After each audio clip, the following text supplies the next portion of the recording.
Today's lesson will be about installing the front receiver for the gas machine. We've already removed our 4x4 plate for other options, so this will look a little bit different than the gas machine you may have there at your location. But you want to start by removing your 4 carriage head 5/16 bolts and your 2 3/8 bolts on the lower side of the brush guard, and then the other 4 on the inside of the brush guard right here against the frame. So there'll be a total of 8 5/16 carriage bolts that are removed and 2 3/8 bolts that are removed. You want to take those all the way off, and that will allow you to pull the brush guard and the winch plate loose off of the machine. And once you've done that, we will talk about mounting the new winch plate on that contains the receiver hitch, and then we'll mark our hole and cut it.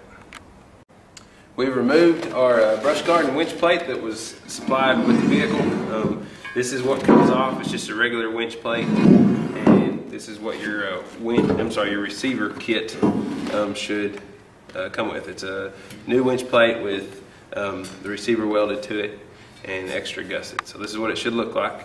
And what we're going to do is go ahead and mount it with 2 bolts that we pulled off.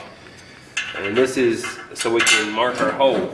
And basically you're going to put the bolts in diagonal from each other, tighten them down where they're tight, and then we're going to use a marker to mark this hole and then drill it out and cut it.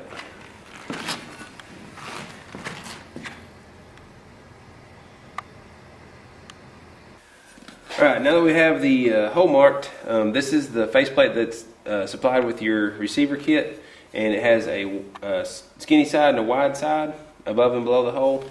What we want to do here is just get kind of a reference point of where that's going to land. It wouldn't hurt to go ahead and outline the hole that you've already marked, and that'll give you where you actually need to cut with your saw or cutting wheel, however you decide to do it. We use air saws up here, but a cutting wheel on a grinder will work just fine, or a jigsaw with a metal cutting blade on it. So once you have your hole, you want to go ahead and cut it, and then we'll talk about installing it, and then we'll talk about drilling the holes for the faceplate on the other side of the brush guard.